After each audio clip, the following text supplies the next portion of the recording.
कुठे निघालाय? मी घरी चाललोय, शेताकडे गेलेलो. अच्छा. शेतात काय चालू आहे आता सध्या? आता ऊसाची भांगण चालू आहे. ऊसाची भांगल्यानं आता राजकारणाचं पण सगळी मशागत वगैरे चालू आहेच की. होय, चालू आहे. आता सध्या वातावरण तरी चालू आहे. अच्छा.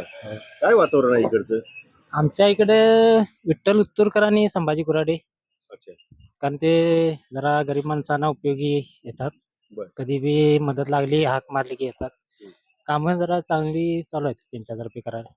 बाकीचे पण म्हणतातच की आम्हाला पण हाक मारा, आम्ही आहेच की. हा, पण गरजेला येत नसतात ना. त्या टायमाला बोलवल्या, त्या टायमाला यायला लागते ना. अच्छा. पण संभाजी तुम्ही म्हणताय त्या पद्धतीने जे कोण आहेत ते येतात का गरजेला? हा, कधी बी हाक मारा.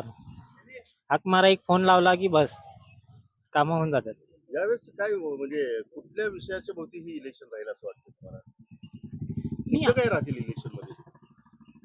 तसं काय सांगता येणार नाही, पण आम्ही कसं आहे, माणूस आम्ही बघून मतदान करणार, कारण आम्हाला गरजेला कोण उपयोगी पडतो. फोन लावल्यानंतर आमची कामं पटापट कोण करतात कधी त्यांना अनुभव आला का असं तुम्ही हा, फोन लावलाय? भरपूर वेळा. काय एखादा प्रसंग असा नाही का? नाही, मी एक दिवस गावी नव्हतो, बाहेर होतो. आईंना जरा संध्याकाळचा त्रास झाला, आजारी होत्या. घरी कोण नव्हतं आणि ते असा शेतात. तरी पण आम्ही फोन लावल्यानंतर ते लगेच गाडी घेऊन लगेच घरी जाऊन आईला घेऊन दवाखान्याला जाऊन सगळी ट्रीटमेंट करून परत घरी आणून सोडून गेले. बर. हो. कुठली बी कामी शेतातली काही अडचण आली तरी फोन लावला, तरी ग्रामपंचायतमध्ये जरी काही काम असले तरी आम्ही एक फोन केला की आमची कामं होऊन जातात. पण एका बाजूला आता अनुभवी उमेदवार, एका बाजूला नवखे उमेदवार, कसं बघताय तरुण म्हणून? आहेच, बरोबर आहे, सगळी आहेत, करतील.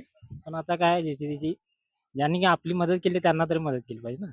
तुम्ही आता ज्यांच्याविषयी बोलताय काय चिन्ह आहे त्यांचं? धनुष्यबाण आणि केबुशी ना, विठ्ठल तुरकर आणि संभाजी कुराडे.